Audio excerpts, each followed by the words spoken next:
यार रसिया मैं तो नाचूंगी तेरे दरबार रसिया, मैं तो नाचूंगी तेरे दरबार रसिया। तेरी बंसी पे जाऊं यार रसिया मैं तो नाचूंगी तेरे दरबार रसिया, मैं तो नाचूंगी तेरे दरबार रसिया।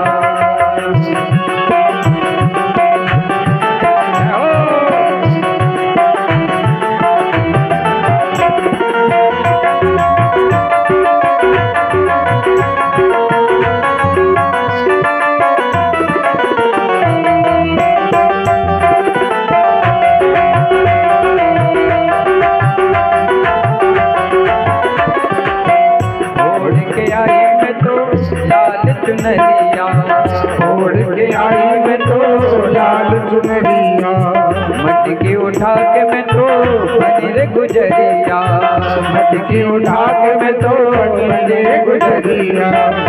मैं तो कर आई शोला सिंगार रसिया, मैं तो नाचूंगी तेरे दरबार रसिया, मैं तो नाचूंगी तेरे दरबार रसिया। तेरी बंसी पे जाऊं बलहार रसिया, मैं तो नाचूंगी तेरे दरबार रसिया, मैं तो नाचूंगी तेरे दरबार रसिया। बोले बाबा बिहारी लाल की काली से सेवा करती हूँ।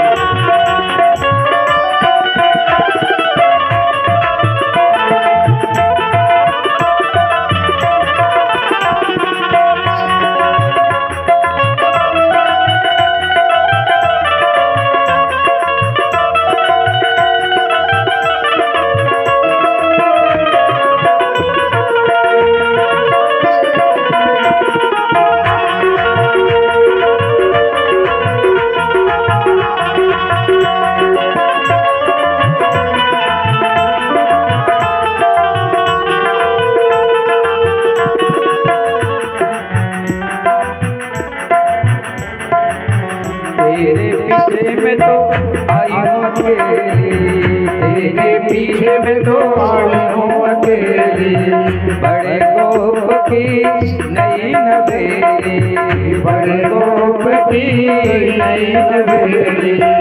वो आई करने को मैं मनवार रसिया, मैं तो नाचूंगी तेरे दरबार रसिया, मैं तो नाचूंगी तेरे दरबार रसिया। तेरी बंसी पे जाऊं बलिहार रसिया, मैं तो नाचूंगी तेरे दरबार रसिया, मैं तो नाचूंगी तेरे दरबार रसिया, मैं तो नाचूंगी तेरे दरबार रसिया। तो प्रभावती के साथ भगवान बहुत नाचे। तो भगवान बड़े फुर्तीले भी हैं काम करने में। यहाँ पर कुछ दान सहयोग प्राप्त हुआ है। पंडित श्री प्रेम नारायण समाधिया जी 1100 रुपये, श्री राम सिंह दांगी 551 रुपये, श्री राजू कुशवाहा गोप किरक 500, श्री घनश्याम दास झा 1100 और श्री जगदीश विश्वकर्मा जी 1100 रुपये दान आया है। सभी का बहुत बहुत साधुवाद, धन्यवाद। बोलिए जसमऊ के बप्पा की। तो भगवान बड़े फुर्तीले हैं और तरह तरह के भगवान व्यंजन बनाना जानते हैं। तरह तरह के पीने के पदार्थ बनाना जानते हैं। सुई का काम जानते हैं, कठपुतली बनाना जानते हैं भगवान, पहेली बनाना जानते हैं, प्रतिमा आदि बनाना जानते हैं भगवान। कूटनीति भी जानते हैं, राजनीति भी जानते हैं और ग्रंथों को पढ़ाने की चातुरी भगवान में है। ऐसे भगवान ने 64 दिनों में 64 कलाओं को सीखा है। क्योंकि जब गुरुदेव भगवान प्रसन्न हो जाते हैं तो संसार का ऐसा कोई काम नहीं है, ऐसी कोई विद्या नहीं है जो आपको सरलता से सुलभता से प्राप्त ना हो जाए। ध्यान देना, जिसके ऊपर गुरु की कृपा हो, जिसके ऊपर माता पिता की कृपा हो, दुनिया में कोई पैदा नहीं है उसका बाल बांका कर दे। क्योंकि भगवान तो तीसरे नंबर पर आए। प्रात काल उठ के रघुनाथा, मात पिता गुरु नावहि माता। स्वयं भगवान ने क्या किया? माता पिता और गुरु।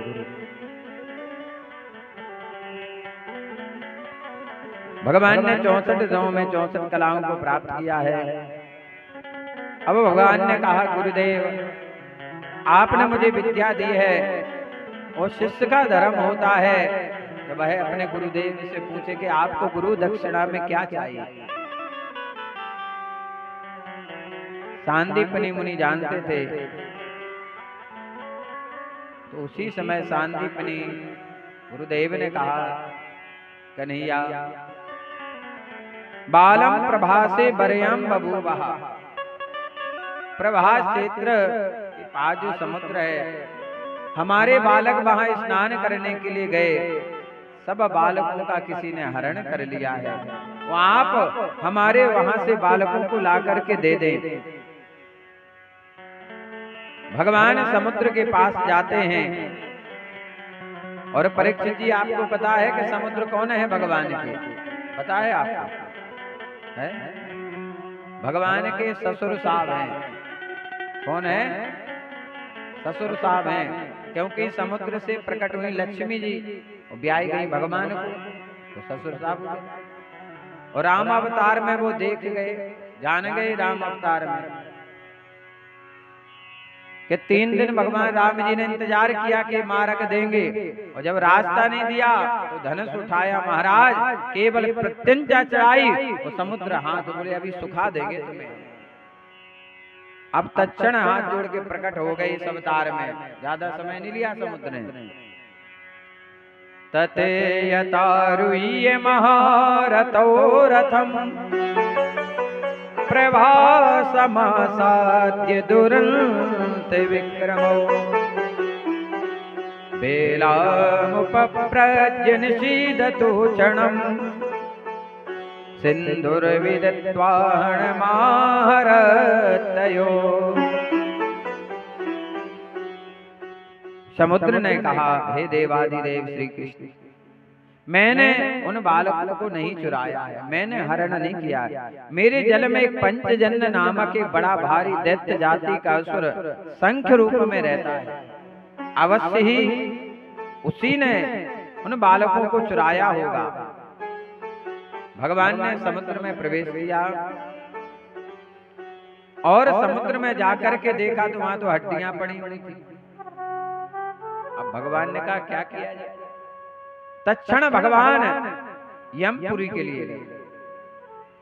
तदंक प्रभुम शंखा मादाय रथमागमन।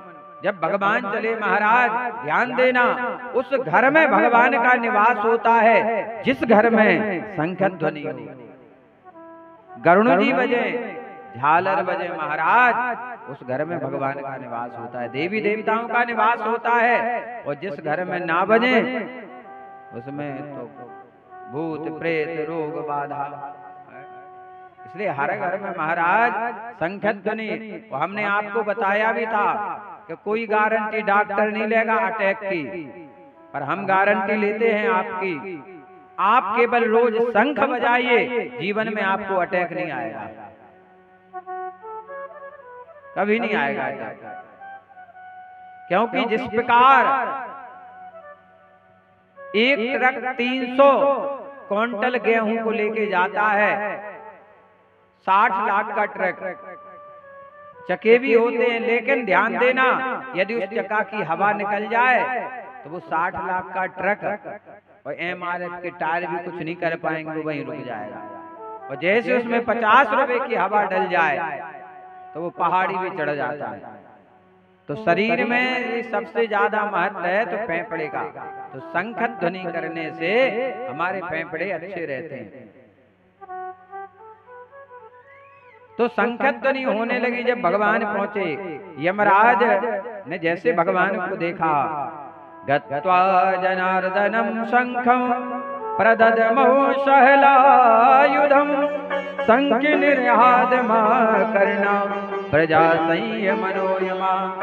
संयम पूरी जो यमराज की है, यमराज हाथ जोड़ करके आ गए, हे भगवान आपको प्रणाम है। भगवान ने कहा यमराज गुरु पुत्र में हानि तम निज कर्म निबंधनम।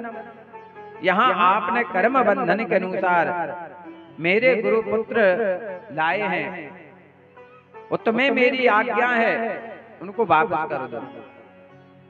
यमराज ने कहा जो आज्ञा भगवान।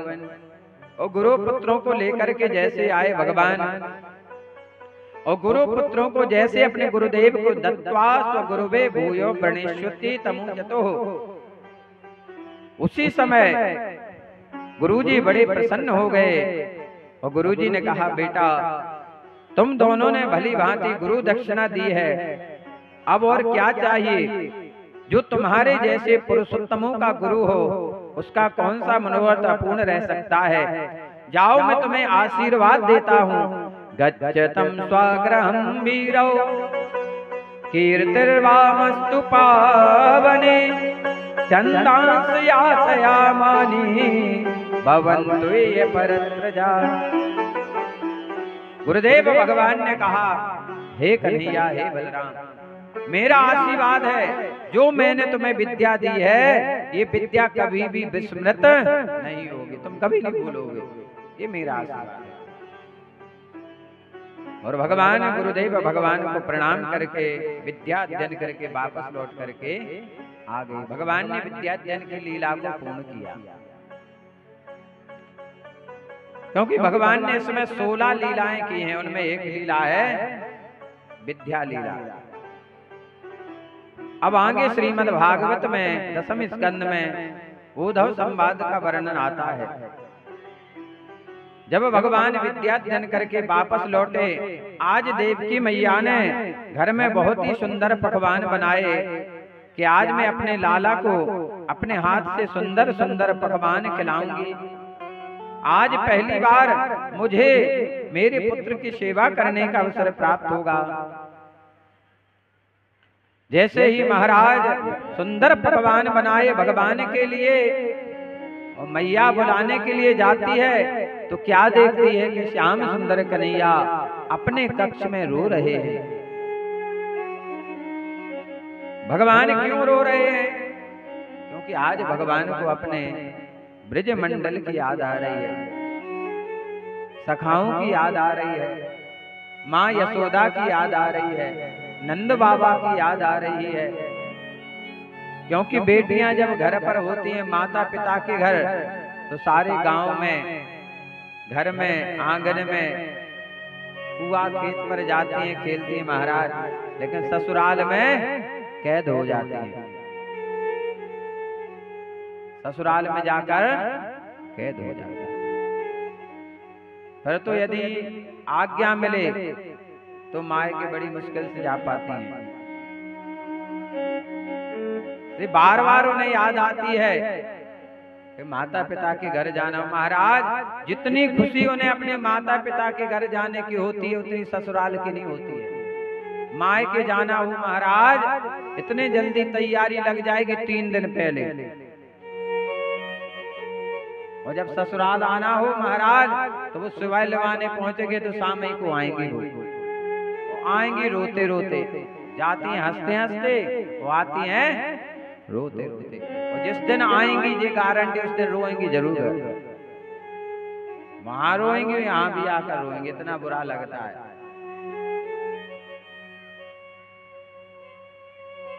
आज भगवान को याद आ रही है, भगवान रो रहे हैं। और जिस दिन से श्याम सुंदर कन्हैया छोड़ करके गए हैं, गोपियों का वही हाल है। गोपियां जल भरने के लिए यमुना किनारे जाती बैठ जाती हैं, झरझर आंखों से आंसू बहते रहते हैं। गोपियां कहती अरे सखी, ये हमारा श्याम सुंदर कन्हैया कैसा निष्ठुर है, एक बार ही उसने याद नहीं किया, एक पत्र नहीं लिखा, अरे एक बार तो याद कर लेता। हम नहीं जानते कि धोखा छल क्या होता है। वो हमें छोड़कर चले गए। अरे एक बार तो याद करते, अरे हमारा नहीं, कम से कम इन गायों को देखो। हमने संतों से सुना है कि जिस दिन श्याम सुंदर कन्हैया वृंदावन को छोड़ करके आए महाराज, कई गायों ने अपने प्राण तज दिए। यमुना की धारा जो कल कल करके गाती थी वो शांत हो गई। मोर ने नाचना बंद कर दिया, पक्षियों ने चहचहाना बंद कर दिया। भगवान के विरह में गोपियों की आंखों के आंसू सूख जाते बहते बहते। एक सखी बोली, अरे सखी चलो माखन निकालते हैं। उसने कहा, अरे सखी माखन को खाने वाला, माखन को चुराने वाला तो चला गया है, अब किसके लिए माखन निकालें? हम तो श्याम के लिए निकालते थे। श्याम तन श्याम मन, श्याम ही हमारो धन, आठों याम श्याम सोई काम है। जो ठाकुर जी से सच्चा प्रेम करते हैं महाराज, हमने कई ऐसे भक्त देखते हैं महाराज कि भगवान के लिए दिन रात समर्पित है, सेवा करते रहते हैं। गोपियां कहती हैं, भगवान के विरह में रोती हैं, गाती हैं, श्याम की कोई खबर लाता नहीं, श्याम की कोई खबर लाता नहीं, बेखबर हमसे रहा जाता नहीं, बेखबर हमसे रहा जाता नहीं, श्याम की कोई खबर लाता नहीं।